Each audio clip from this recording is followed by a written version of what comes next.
Okay, I'm Chuck Ehrlich. I'm the lead author on the Lymphedema and Lipedema Nutrition Guide. I'm here today to talk about hypermobility and nutrition and lymphedema. And I do have a disclosure. I am also the publisher for Lymph Notes, so I've published the books as well as writing this one. We're going to talk about hypermobility and Ehlers-Danlos Syndrome. So syndromes, plural.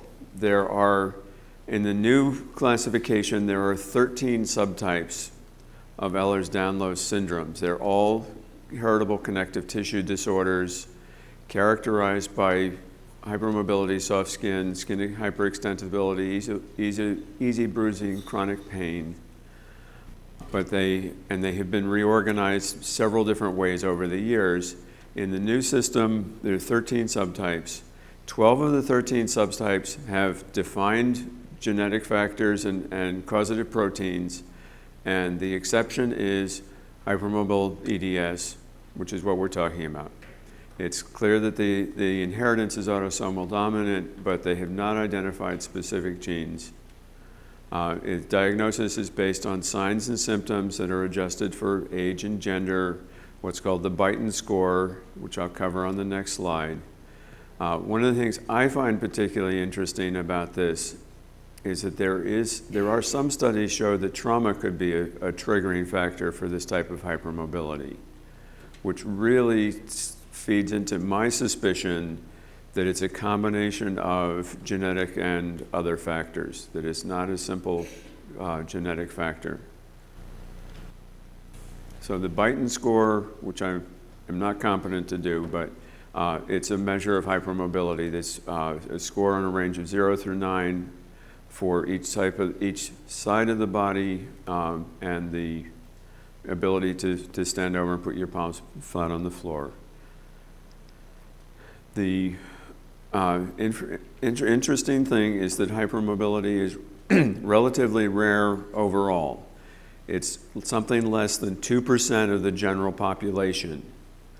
But in people with fat disorders, it is very common. In lipedema, in some of the studies, it's 50%, 58%. In Dercum's, it's 23%. In the combination of lipedema and Dercum's is 27%. But these are small samples, and these are samples basically out of Karen Herp's patient base. So they're not representative of large numbers necessarily. But on the other hand, people with hypermobility have all sorts of shapes and sizes with a BMI range from 20, which is below normal weight, to 37. So not everybody who has hypermobility gets lipedema or Dercum's or anything else. What they do get, as we'll talk later, is they frequently have GI issues. The other thing I find really interesting is that hypermobility appears to increase with lipedema stage. There are some people who say that the stage of lipedema, that there are no stages, it's just progression of the obesity. But does seem to be a change in hypermobility, and a change in hypermobility might account for, or a change in the connective tissue might account for some of the changes in shape as lipedema progresses. And oddly enough, hypermobility decreases at age in males, but increases in females. So, what's the role of hypermobility in lipedema and Dercum's? We do not know. This is something that we're just starting to look at. We've identified it as being an issue. Clearly, collagen has a major role in lipedema and Dercum's, maybe different in the two. But we don't know exactly how it works. Then the key to resolving this is going to be the patient registries, as you heard about earlier, and long-term studies, so that we can sample people over time and see the changes in the tissue makeup and have a large data set to see what's going on physiologically that causes causes both the changes for both conditions. So, gut issues are very, very common in hypermobility. Hypermobility is very, very common in people with gut issues because all of the collagen and connective tissue issues not only affect the size of the fat cells and the things that we've been talking about earlier today, they affect the positioning and the operation of all of the internal organs. So there's a much greater risk of internal hernias, organ drop, reduced gut motility, which means that you have slow digestive tract. And this is so very common in EDS. So it's 1/3 to 3/4 of hypermobility patients have some sort of GI issue. And again, the symptoms change with age, in part because you get more detail from adults, and in part because they get to develop more conditions. So increased intestinal permeability or leaky gut is very common in hypermobility. Some of this is postulated to be due to defects in the extracellular matrix, and part of it may be due to the changes in the gut bacteria, the gut dysbiosis. Hypermobility increases the likelihood of celiac disease. In one study, the incidence of celiac in people with hypermobility was 16 times the incidence in the general population. So again, I think it's a combination of factors of things coming together. Also, lactose intolerance, other food allergies, Crohn's, IBD, GERD, everything.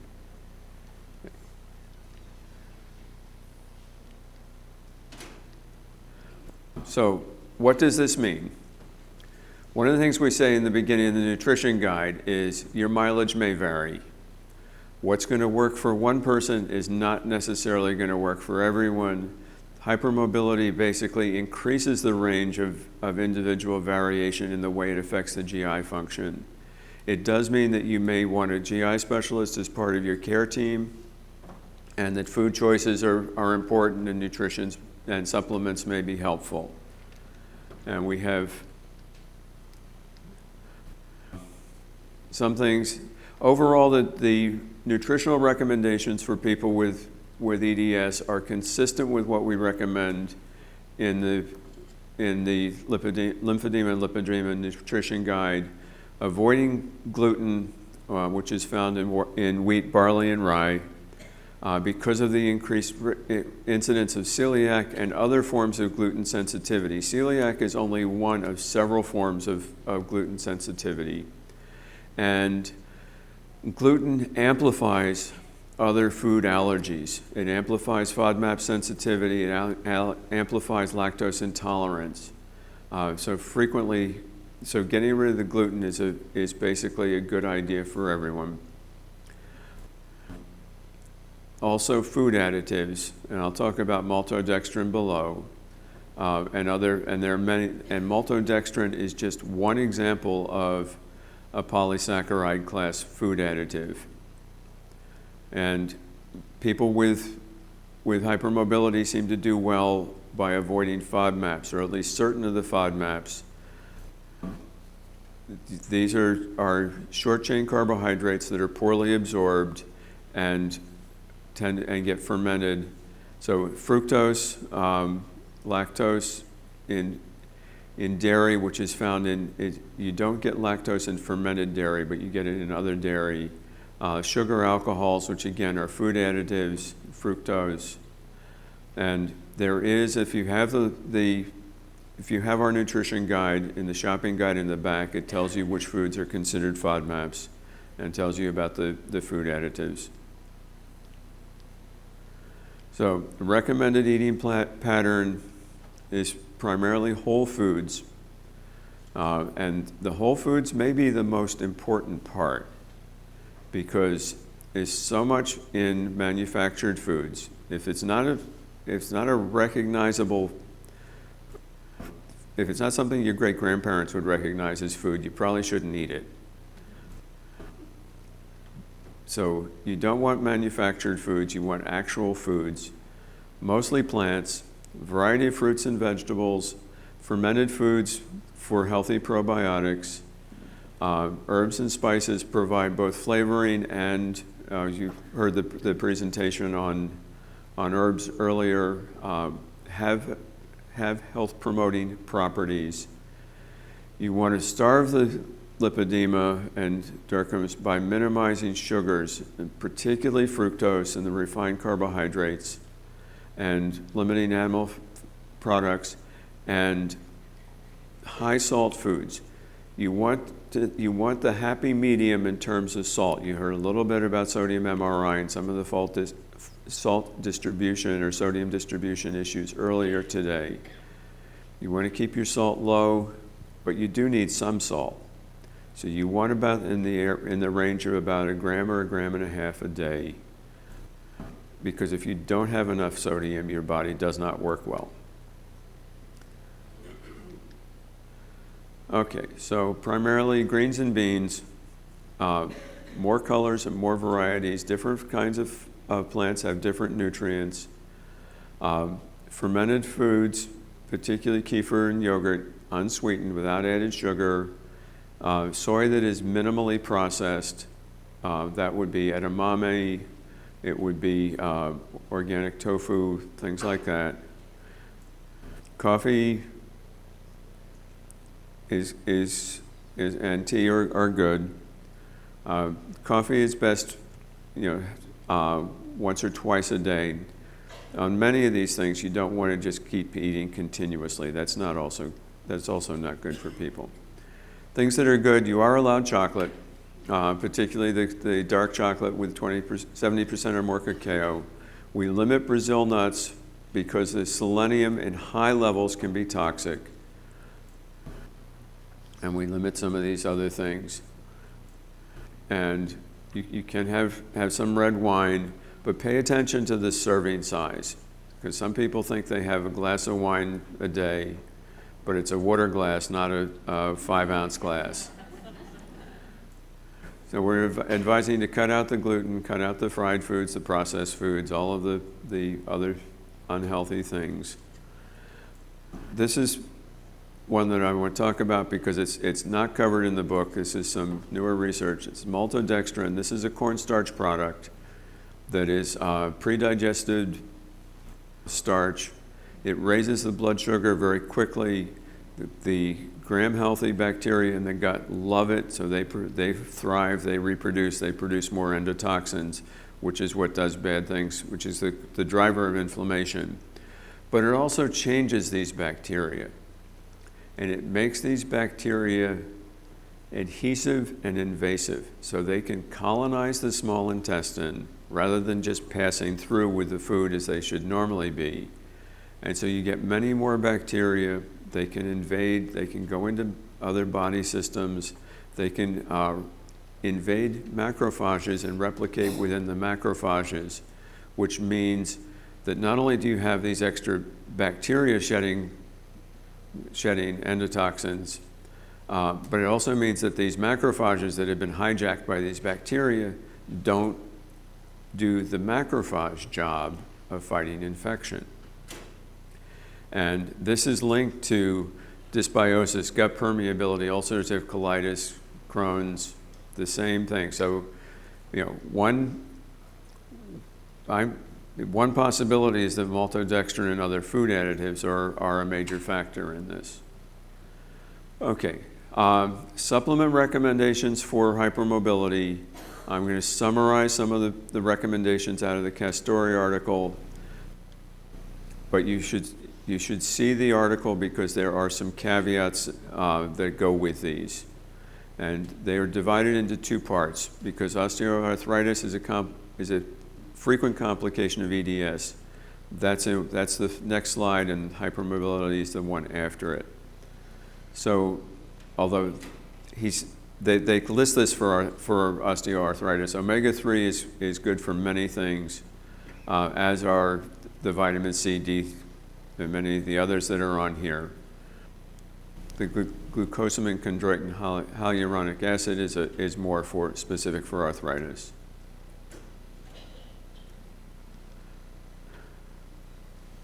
And then for hypermobility, they have a number, and some of these overlap with what we're recommending, particularly having adequate magnesium and vitamin D. And I think our recommendations on vitamin D are higher than theirs.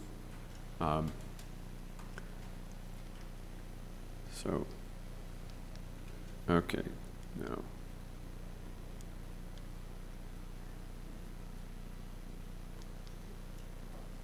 Okay, so that does cover the slides. Here's my contact information. I'd be happy to answer any questions if we don't get them in now. I'm going to come up here. Okay. Are organic foods actually better for us? That's a very good question, and it's complicated. There's little research that's really definitive on it, but you have multiple dimensions to it. One is the organic foods are not going to have the pesticides on them. Mm-hmm. And so much of the soy, corn, and wheat that we get in this country are treated with Roundup. And so they are both genetically modified to cohabitate with the Roundup, and it's not clear how good Roundup is for people. When you get organic dairy products, the fact that they are organic means that they have a certain percentage of grass feed rather than straight corn feed. And this varies somewhat by state. So they will have a different composition of the fats in the dairy. They are more likely to have omega-3 fats instead of all omega-6 fats. Mm-hmm. Whether the organic foods have more nutrients than non-organic foods or are grown in better soil, you hope so, but you really don't have that strong a guarantee or that strong an assertion. Okay. Well, thank you, Chuck. The real thing is whole foods, mostly plants, rather than fast food or manufactured food. It's not necessarily more expensive. It will take more time and more skill. And can you give us an example of the more time and more skill? What are some tips you would have for somebody who says, "Oh, organics are just so expensive"? Do you have any? Well, I have a lot of them. I mean, that's about half of the book is how to do it and how to make good choices in different situations, and recipes, and all of which I have tried, and it's all in the book. Well, thank you very much, Chuck. Thank you, Chuck.